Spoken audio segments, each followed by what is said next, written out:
this is kind of a touchy thing because on one hand, when I saw the ding come up on my phone, I'm sure this happened to both of you this weekend. President Biden diagnosed with prostate cancer. There's a human element to it, right? You don't want to see anybody suffer from cancer, regardless of how much you disagree with them politically. At the same time, my first thought, and I'm curious, Andrew, what yours was there's no way this is brand new. There's no way, because they've been hiding his mental acuity problems for the longest time. There's no way that the sitting president of the United States didn't have this come up. I'm gonna play this really quick clip here, Chef Girl, and what do you think about this? Was this a Freudian slip? This was a clip from 2022 where President Biden, said this. Watch this. That's why I and so damn many other people I grew up have cancer, and why for the longest time, Delaware had the highest cancer rate in the nation. Yeah, said that that's why I and so many people I know have cancer.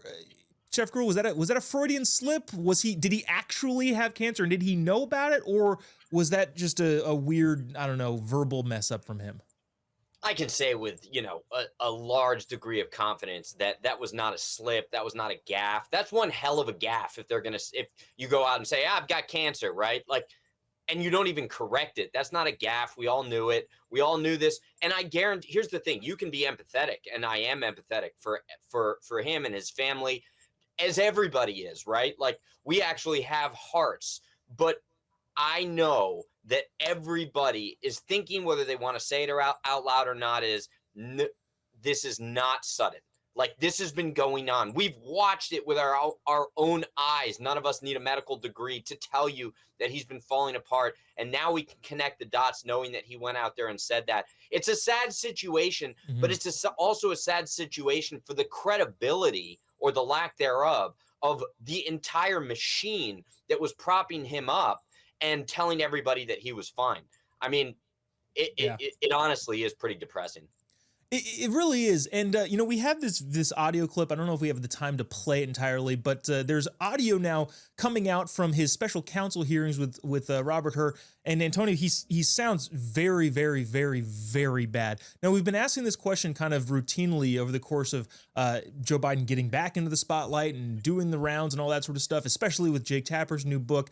Antonio, the people that covered this up claim, we couldn't let our foreign adversaries know that the president was as debilitated as he can. And you can make the argument, I don't think successfully, but you can make the argument that is patriotic in some way. Personally, I think it's less patriotic because they didn't choose to tell the American people, hey, this is how bad it is. Instead, they ran this guy through, tried to run him again. What are your thoughts? Well, first of all, they stole an election. They put a guy that was completely unable to do anything for 4 years. He's never run this country once. And before that, he's never done anything before that. So yes, I feel bad for anybody. I pray. I'm a Christian. I pray for everybody, all that good stuff. But this guy's an evil man, and his whole family is very evil. They lied to the American people for many years. Let's not forget the past. We want to be kind. They released this at the right time for the book, for money, because, they want this guy to leave on a good note. This guy was the worst president this country has ever had. Probably the worst president the world has ever had. And we have to speak the truth.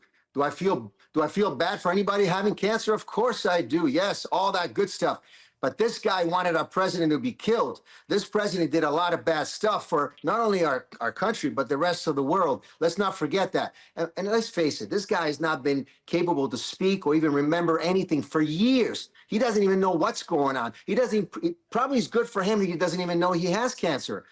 Remember the last time he was on the beach? There's a guy with cancer, right? On the beach getting tan. Then he has the best medical team anybody on this planet could ever have.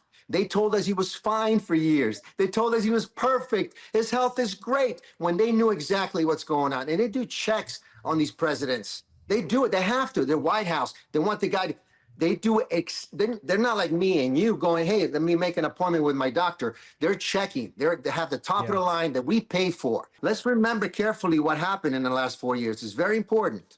I think it's Jill's fault personally, but it's a whole different conversation for a different time. She's probably the sociopath that kept trotting him out there.